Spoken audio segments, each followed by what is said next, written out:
Hi everyone, Playmaker here. So I'm super excited to do this new video about Kamen Rider for you. Not just simply to do another whole spotlight video and whatnot and of course explain Kamen Rider, which I love, but also this is the first time that I'm using some new techniques for my video making. As you can see, I get no hand. I have nothing in my hands. And you already know my phone is the only way I make videos. You wanna know how I do this? That's right, I bought a stand. Yeah, as you can see, it's a little that little phone stand I bought I bought from my uncle from a yard sale that he was having. Gave me $5. I gave him $5 for it, along with a free CD, a free tape that he gave me. Aerosmith. But yeah, this is gonna make video making so much more easier for me now that I can do this, and it'll also make my hands a lot more freer to not shake around anything and show you the other things I did. So, as the title will probably mention to you, the title of this video is I'm going to explain to you guys one of the most quintessential, well not quintessential, but like important Kamen Riders that make up the first Heisei, the Heisei era of the Kamen Riders. Decade. Now, as you can probably well imagine, the reason why, and as I have mentioned before, he's called Decade because he's supposed to represent a decade since the first Heisei Kamen Rider of 1999, Kuga. So from 1999 to 2009, he represents all the Kamen Riders, including himself. Now again, it takes a while, and if you want to know what Kamen Rider is and what the Heisei era is and all the riders here, I put a link down in the comments of the original video where I explain all 9 Kamen Riders, but I haven't really gotten into this one just yet. I did say that this goes into a lot of more alternate universe things, but it's so in-depth, it's so unique, it's so in-depth, and it literally goes over every single detail from every season. The only way anybody could understand Decade is if you watch all 9 series from 99 to 2008. And that's the only way you'll be able to understand this series, because even though it does go over alternate timelines, they do make so many references to the original shows that, again, without understanding it, you wouldn't know what the heck they're talking about or why the heck they're doing these things. So, I've not only prepared a little my own mental knowledge of what I reviewed after watching this series about a year ago, but I also did my homework and wrote down a lot more details of what each series is, who these characters are, and why it's so different from their original counterparts that Decade goes into the alternate timelines of. So, I will now pause and get ready all these different movies and show you what I've written down to show you how to explain what Kamen Rider Decade is about and where he went. So let's take a look. Alrighty, I've set up my camera to point down at my bed instead of me just holding it with both hands. Now I have using one hand to hold the book that I'm reading that I've written down. Well, not book, just literally just 2 pages of notes. And of course to showcase the DVDs that I've shown off in my previous videos, as well as Decade to show you the comparison of. So, before I get to you how different the different versions of Kamen Riders that Decade meets are, first I need to explain to you what Decade is. Now, Decade in itself literally tackles the entire multiverse. In Decade, the main character, yes, I forgot his name, so don't judge me, it's been a while. Kadoya Tsukasa. I'm just gonna remember that now. Tsukasa, he's from an alternate universe entirely outside of any Kamen Rider world. Now, long story short, he was kidnapped by an evil organization that was from the original 1972 Kamen Rider series, but a faction of them. He was kidnapped by them, brainwashed them, and groomed to be their leader. And in doing so, he was kidnapped by literally all the enemies, the entire antagonist of all 9 series, along with the original antagonist from 72, and was basically fluent in all of them. Because literally in this show, they show that somehow Decade knows what all the monsters are, and he knows their language. Literally when he meets the Grongi of Kamen Rider Kuga, he knows their language. And yeah, in Kuga, the Grongi, the monsters there, they speak a whole different language from Japanese, and it's just gibberish to us. But yeah, somehow he knows it, and they don't recognize it until later when they explain his origin. But long story short, yeah, he was groomed by an organization that was made up of all of the enemies from the other worlds. And yeah, he didn't like it, wanted to rebel, lost his memory, and his goal was, and even the show will mention this too, that a lot of people say that his goal is to inevitably destroy all the Kamen Riders. which of course he doesn't want to happen, but then he says like, nope, I'm going to embrace it. Then he was about to say, nope, I'm going to stop it again, and he actually succeeds. So, a lot that there. But during the time where he forgets about his original purpose of being decayed, he has to go through 9 alternate universes of each Kamen Rider that came before him, i.e. Kuga, Agito, Ryuki, Fai's Blade, Hibiki, Kabuto, Denno, and Kiba. So he has to go to each universe and basically, I'm going to call it getting the blessing from each Kamen Rider. He's basically got to fight alongside each of them, get their trust so he can activate their suit power. Because, as I've mentioned before, Kamen Rider Decayed has the power to transform into each Kamen Rider suit through the power of these cards that he has. And he's able to use their costume, their suits, their weapons, their everything. And he's able to use them from past series. But in order to do it now, unlike having the ability to, like other shows have done, unlike having the ability right away, he has to earn it by going to each Kamen Rider's universe and saving their world in some way, shape, or form. And I'm going to explain how it's different from the original show, not only what this character is going through, but also what the original character went through. So, yeah, if you want an explanation, if you already know what each Kamen Rider was from my previous video, then click the description down, or the comments down below for the original video where I explain the other 9 riders. But yeah, I'm going to explain them, and then how it differs from the versions that he travels to in these alternate timelines. Now, another reference to go back to again, I've mentioned before that Kuga and Agito were technically alternate universes of themselves, but it's a lot more elaborate when, again, I go back to Decayed. So I'm just going to start out from the top here. Now, in conjunction to Kamen Rider Kuga, now in 1999, Kamen Rider Kuga was about a guy named Yusuke Godai, who was, a carefree wanderer who stumbled upon an ancient artifact that gave him the power of Kuga, and now he's fighting off the ancient enemy, the Grongi, whose purpose is making a game out of killing humans in something called the Gegeru, and whoever kills most humans gets to battle their king, gets supremacy, yada yada yada, and the police are involved.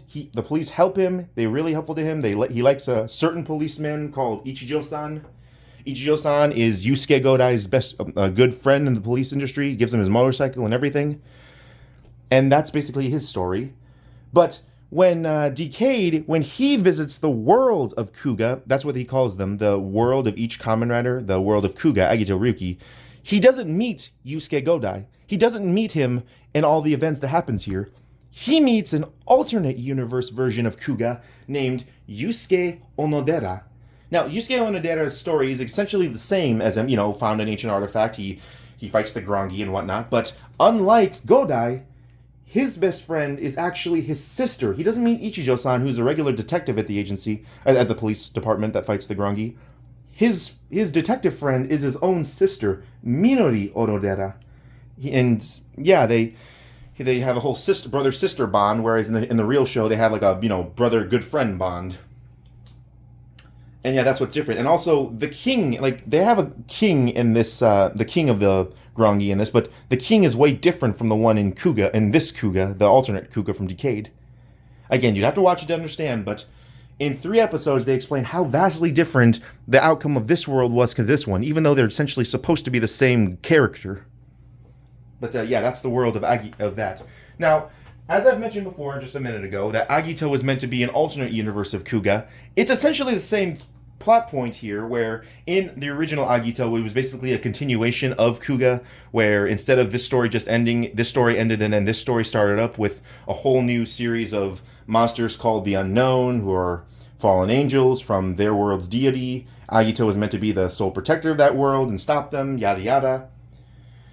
But the main character in the original Agito was named Shoichi Sugami, but in the world that Decayed goes to, the world of Agito, the main character is called Shoichi Ashikawa.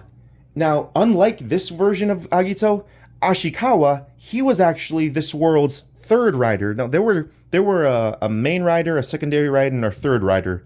The 3rd rider was named Kamen Rider Giles. He's this green one right here I'm pointing to. He was a completely different guy in the original show, but according to Decayed's logic, he was Kamen Rider Giles, and that alternate guy didn't exist. And if you're wondering, the second guy was G3. I've mentioned him before. But anywho, the main point is that this was very different from the one there, where he was the 3rd rider instead of just another guy being the 3rd rider. He was the 3rd rider and then became the main rider. And Just like the original Agito, this world, Decade's Agito, also had unidentified life forms that G3 was meant to destroy, like how it was in Agito. Agito's G3 was meant to find the unidentified life forms, or the Grongi, but they were all wiped out after Kuga, so now they're fighting the unknown. But in Agito, the unknown came later during the time of the unidentified life forms. And what's even crazier is that they just show like another detective woman being the head of this world's unidentified life form task force. But instead of being another woman, this world's Agito's head woman, a part of it, is an alternate universe of alternate Kuga's sister, Minori. And that plays a lot into the drama of the show and whatnot. But yeah, basically the same woman exists across two different timelines as if they were like how it was with Kuga. Again, if you're having trouble understanding what I'm saying, just ask me in the comments and I'll explain. I'll break it down even further. But if you can understand what I'm saying there, yeah, it's basically an alternate. I'm just gonna. It takes too long for me to explain this. I'll just move along. So yeah, next up we have Kamen Rider Ryuki. Now in this world, Shinji Kido was his name, the main Kamen Rider of Ryuki, where he was I'm just going to say, a half-assed slack journalist from a newspaper called the Ore Journal. And in this world, Mirror World existed, and the Kamen Riders have to fight each other to get this grand wish with the head Kamen Rider of that. Again, you'll have to see my explanation video to tell you what all that was about. But yeah, they had to do that in the original Kamen Rider. But when Decade goes into the alternate universe of Ryuki, this time it's a guy named Shinji Tatsumi. And in this world, Tatsumi is actually a photographer and the top writer of his newspaper, but the newspaper is called the Atashino Journal, and it's ran by a woman, and that's why, because Ore is like a masculine way to say me, the me journal, but Atashino is the effeminate way to say me, which is why a woman was writing it. And anyways, and what's even crazier is, unlike this world was the original Kamen Rider Ryuki was about Kamen Riders fighting each other just so they can get a grand wish for themselves. But in this world, somehow they've incorporated this alternate dimension mirror world into not a way for Kamen Riders to fight for each other for a grand power, but it was how this world's judicial system was ran. So whenever Kamen Riders fought in the mirror world, it was so they could judge the fate of somebody on a physical trial. That's how they did trials on that world. If you were found guilty of a crime, guilty or innocent of a crime, it was because a Kamen Rider you voted for in a battle that they battled in the mirror world from all these riders were doing it. And another side note here, is written down that unlike the original version, in the original version, the main character Shinji, he liked this world's Ren, that's this guy, Kamen Rider Knight. But in the Decade version, he didn't really like him. He thought it was really suspicious, which is, hot and cold, just interval of him. But yeah, that's Ryuki compared to Decade version. Now, Phase, oh boy, was this a twist. Now, in the original Phase, I've mentioned that in this world, the monsters have the potential, the humans of this world have the potential to become the monsters. Basically, when a human dies, they have the potential to become the monsters of this world, the Orphanox. And the the evil organization, Smart Brain, is out to turn all humans into Orphanox, basically being humanity's next evolutionary stage. And that organization has like a little sub-organization club called the Lucky Clover, 4 Orphanox generals that, go out to speed up the process, kill a human there, recruit an Orphanox there, spread their species and whatnot. And the main character, Takumi Inui, he's trying to stop it all. He's the main character, Takumi Inui. But the world of Decades, or the world of Phase, Kamen Rider Decades Phase, this one, it's drastically different. In this world, in the original Phase, Takumi was a 23-year-old and just a wanderer, just trying to do his own thing. But in the Decades version of it, Takumi was called Takumi Ogami, and he was a high school student. And in this world, Smart Brain wasn't an evil organization; it was a high school. And the Lucky Clover, it wasn't some evil subgroup club of the organization. it was a school club, and its generals weren't these highly trained assassins. They were just spoiled rich kids, and they wanted to do the whole spreading Orphanok thing just to get more members of their club. Yeah, that is the stupidest transition from an alternate universe version of what a show is entirely. They just took an anime trope and turned it into a Kamen Rider thing. Also, just a little side note here. His name was Takumi Inui in the original, but then in Decade, he was called Takumi Ogami. Now, to give you some context here, Inui sounds like Inu, which is dog, and Ogami sounds like Okami, wolf. Let's just say that plot point, that idea, has heavily based on somebody here. Yeah.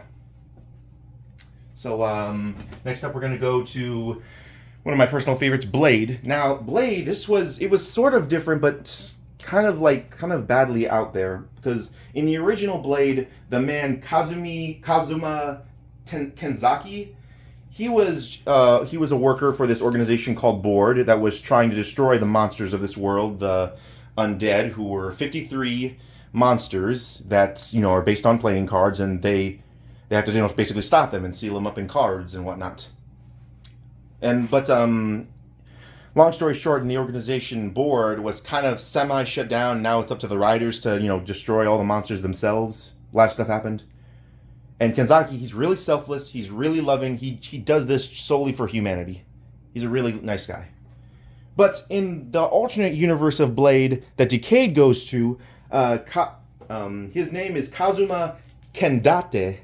And unlike Kenzaki's interpretation of Blade, Kendate's version is more self-centered. He ranks himself to be more important than any other Kamen Rider there, because Board is a lot more present in this world, and Board is a lot more bureaucratical. Like, there's literally a scene where Board is so focused on their riders and their mission that they literally have to go through mountains of paperwork and bring it to the head of the company to approve a Kamen Rider just to transform. So if this guy wants to transform, he has to talk to like a dozen different people who have to file a dozen different forms and have the head of the organization Board to say, yes, you can transform, to fight a monster.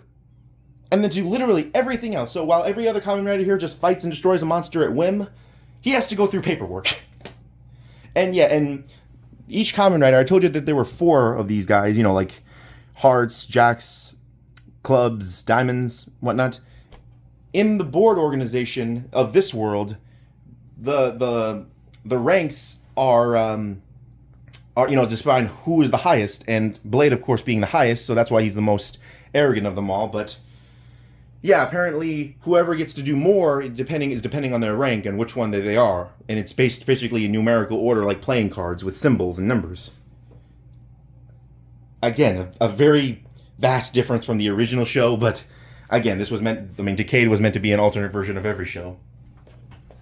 Now, Kamen Rider Kabuto, you already know, for those of you who know already, Kabuto was already one of my least favorites of the franchise.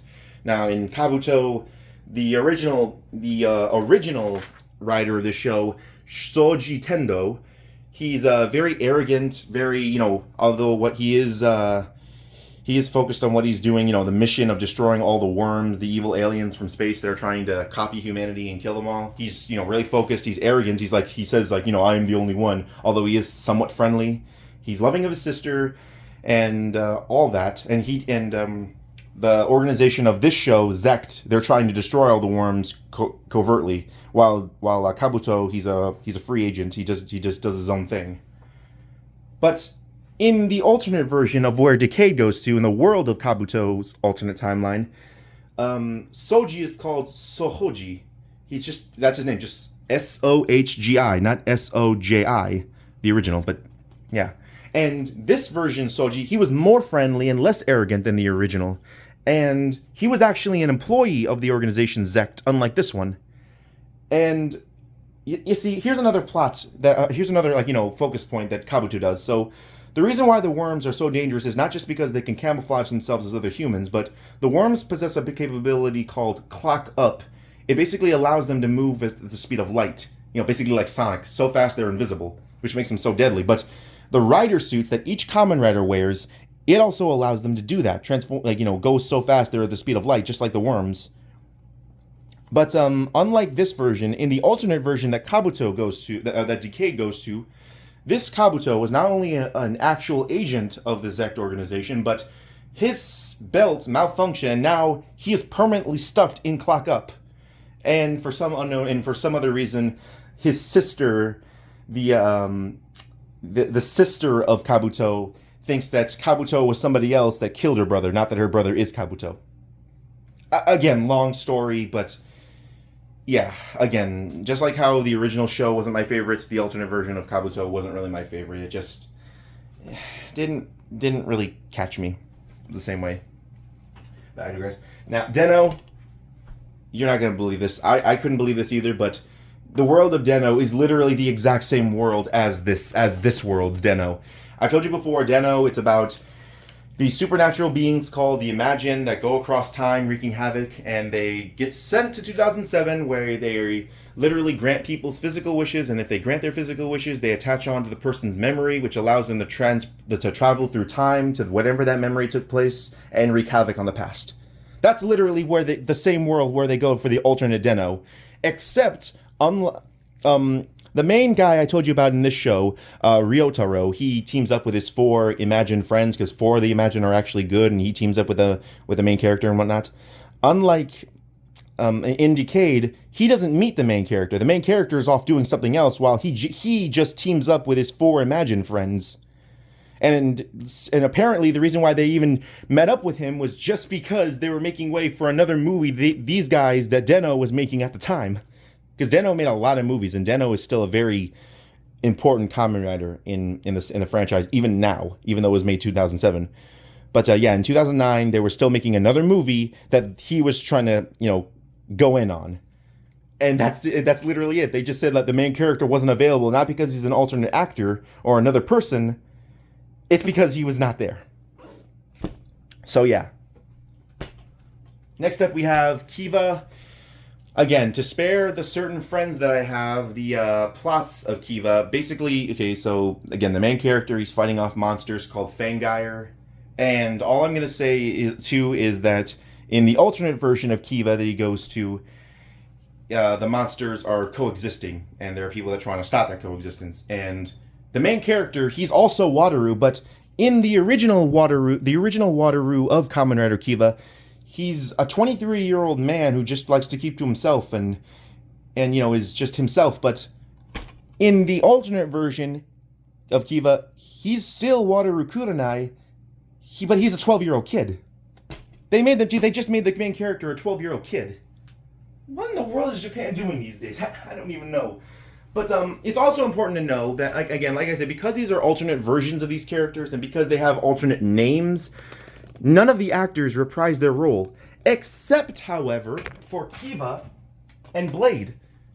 Now, not initially the characters that he meets. So when Decade goes to the world of Blade and the world of Kiva, he meets the Kamen Riders of the show, but these guys are different actors just like all of them.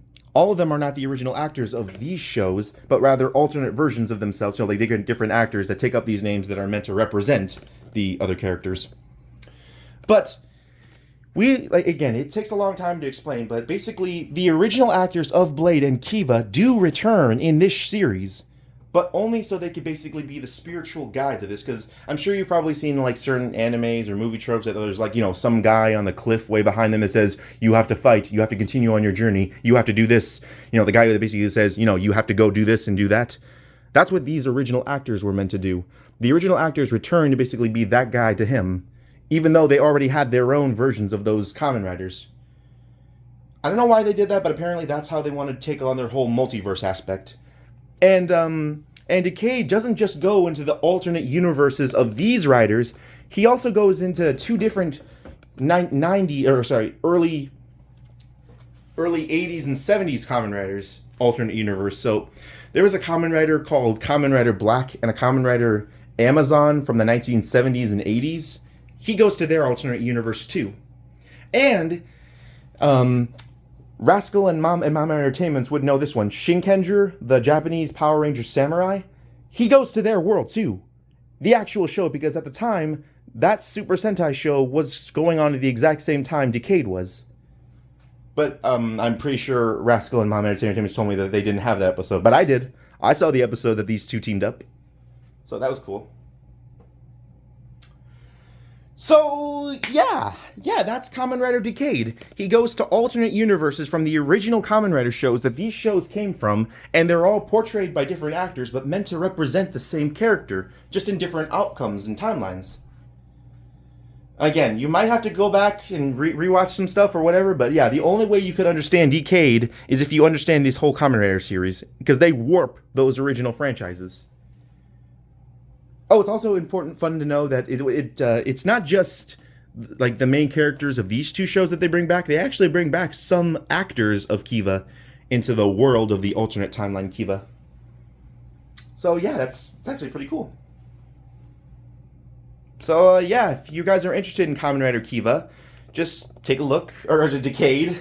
If you're interested in Kamen Rider Decade, watch the shows and check it out. I mean, check out any Kamen Rider, because like I said, none of them are in real continuity, so just go with whatever makes you happy. So yeah, this is Playmaker on his tripod, signing off.